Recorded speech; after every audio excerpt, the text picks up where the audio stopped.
20 বছর বয়স আপনার আবিরের, সামনে আরও দিন পড়ে আছে, আবির আরও বড় হবে, ভবিষ্যৎ আমরা জানি না আসলে মা বাবা কে থাকবে কে থাকবে না, তখন আপনার সন্তানের কি হবে, এটা তো নিশ্চয়ই ভাবায়।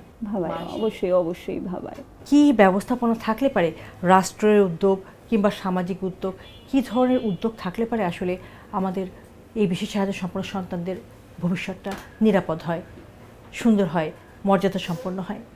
অটিজম যারা, তাদের আরও বেশি সুযোগ দেওয়া উচিত, কারণ এদের তো বুদ্ধি প্রতিবন্ধী, এরা কিন্তু বুঝে না, টাকা চিনে না, এরা যে একটা জিনিস কিনতে পারে না। অন্য প্রতিবন্ধী ধরেন একটা পা, একটা হাত বা যে কোনো একটা হইলে সে কিন্তু তার ব্রেন ঠিক আছে, সে কিন্তু যে কাজ করতে পারে বা আনতে পারে একটা জিনিস, কিন্তু এই বাচ্চা তা পারে না। তো আমি বলবো যে সরকার থেকে তো অবশ্যই ব্যবস্থা নেওয়া উচিত। আগে কিন্তু এত অটিজম ছিল না, এখন যতটা হচ্ছে বা আছে, যতটা আমরা দেখতে পাচ্ছি, রাষ্ট্রপ্রধানদেরও অনুরোধ করব যে এখন যেন তাদের জন্য একটু বিশেষ ব্যবস্থা নেন। আমরা যারা বাবা মা আছি তারা তো আজীবন থাকবো না, এটা তো আমাকে অনেক ভাবায়। ধরেন আমি চাকরি করি বা যেটাই করি, আমি যদি মারা যাই কিংবা ওর বাবা যদি মারা যায়, ওর নিরাপত্তা কী, রাষ্ট্র কতটুকুন তাকে নিরাপদ করতে পারবে?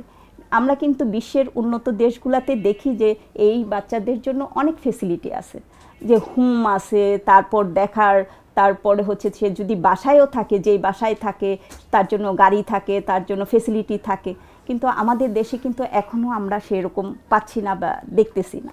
তা আমার অনুরোধ থাকবে সরকারের প্রতি যেন এই বাচ্চাদের কথা চিন্তা করে, তাদের ভবিষ্যতের কথা চিন্তা করে।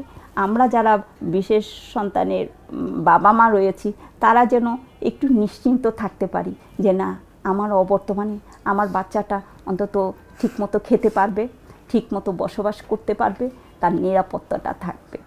অটিজম এমন একটা বিষয় যার সন্তান এর মধ্যে দিয়ে না যাবে, যারা এই অভিজ্ঞতার মধ্যে দিয়ে না যাবে তারা ছাড়া আসলে বুঝবে না, কেউ বুঝবে না।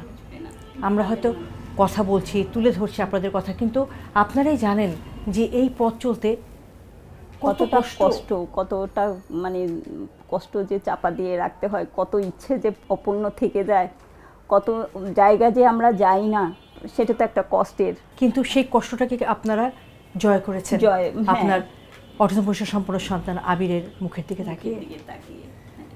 সেই হচ্ছে আপনার পরিবারের ফার্স্ট প্রায়োরিটি। অবশ্যই আমরা তাকেই ফার্স্ট প্রায়োরিটি দিই। যে কোনো জায়গায় গেলে, ঈদের সময় জামা কিনলে ও তো অতটা বলতে পারে না, কিন্তু ওর জামা কাপড়ই আগে কেনা হয়। ওর আমার অপসর আগে বলে, মা আগে ওর জন্য কিনো, আগে ওর জন্য কিনো, ও না হয় মন খারাপ করবে যে আমার জন্য আনলো না, বোনের জন্য আনলো। তো আমি সব সময় দেখা যায় ওর জন্যই আগে কিনে তারপরে মেয়ের জন্য কিনি।